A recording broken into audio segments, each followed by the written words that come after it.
Assalamualaikum warahmatullahi wabarakatuh. Apa kabar anak-anak yang hebat semuanya? Ustazah berdoa, semoga kalian tetap sehat dan tetap semangat belajar ya. Hari ini kembali berjumpa dengan Ustazah. Dan sebelum belajar, mari kita baca basmalah bersama-sama. Bismillahirrahmanirrahim.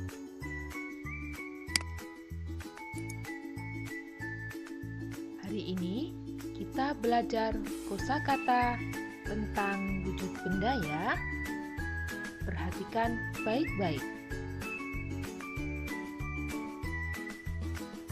Skipping artinya lompat tali. Tekstur artinya kasar dan halus suatu benda. Permukaan artinya bidang rata di atas suatu benda, bisa berupa air, laut, bumi, dan sebagainya.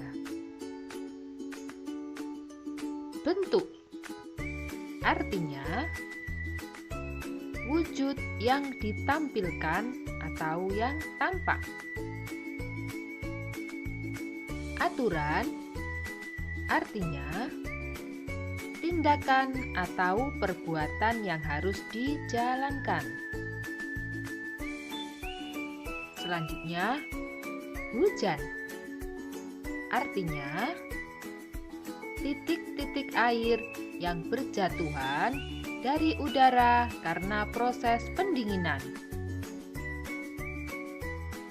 Angin artinya gerakan udara dari daerah yang bertekanan tinggi ke daerah yang bertekanan rendah.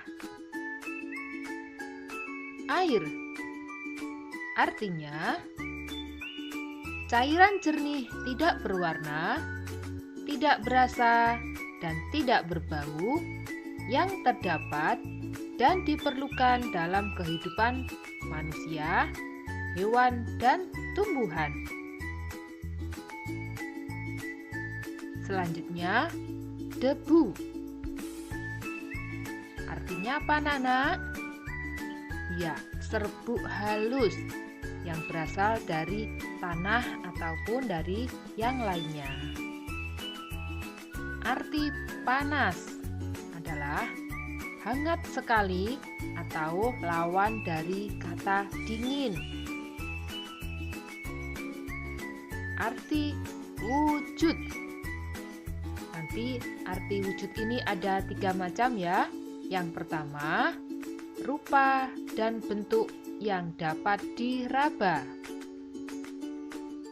Yang kedua, adanya sesuatu. Dan yang terakhir, artinya adalah benda yang nyata. Jadi bukan berupa roh ataupun yang tidak bisa kita lihat. Dan sekarang kalian perhatikan ciri-ciri atau sifat-sifat benda padat, cair, dan gas berikut ini. Benda padat, cirinya bentuk dan ukurannya tetap, tetapi bisa berubah bentuk jika mengalami perlakuan tertentu, seperti kita potong, kita gunting, kita lipat, dan sebagainya. Dia bisa berubah bentuk. Contohnya ketika sebuah kain kita gunting, kita jahit, dia bisa berubah bentuk menjadi sebuah baju yang bagus sekali. Contoh lain adalah sebuah kayu. Ketika setelah dipotong, bentuknya bisa berubah menjadi meja, kursi, jendela, pintu, dan lain-lain. Ada lagi kertas lipat. Bisa berubah bentuk menjadi origami berbentuk hewan karena kertasnya kita lipat atau kita gunting. Contoh benda padat di rumah kita bisa berupa piring, gelas, pisau, dan bisa berupa alat elektronik seperti setrika, blender, kipas angin, dan lain-lain. Sekarang, ciri benda cair. Yang pertama, karena sifatnya seperti air, maka bentuknya berubah sesuai bentuk tempat atau wadahnya. Contohnya ketika air dituangkan ke dalam gelas, bentuknya akan menyerupai gelas. Dituangkan ke dalam mangkok, dia akan seperti mangkok. Atau dituang ke dalam botol, bentuknya juga akan seperti botol. Kemudian, kedua, benda cair akan mengalir dari tempat yang tinggi ke tempat yang lebih rendah. Seperti contohnya ada air terjun. Kalian amati bahwa setiap ada air terjun, airnya selalu mengalir dari tempat tinggi ke tempat yang lebih rendah. Kemudian selanjutnya, yang ketiga, bahwa benda cair akan menekan ke segala arah. Contohnya ketika air dimasukkan ke dalam botol plastik yang sudah dilubangi, akan memancarkan air. Tekanan air di permukaan tabung akan diteruskan oleh air yang berada di bawahnya ke segala arah. Dengan demikian, air akan mengalir keluar tabung. Hal ini disebabkan karena air menekan ke segala arah.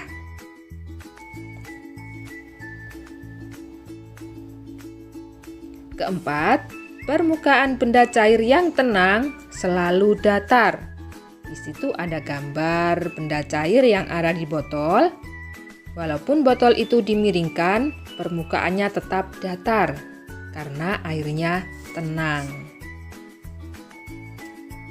Kelima, benda cair meresap melalui celah-celah kecil atau kapilaritas.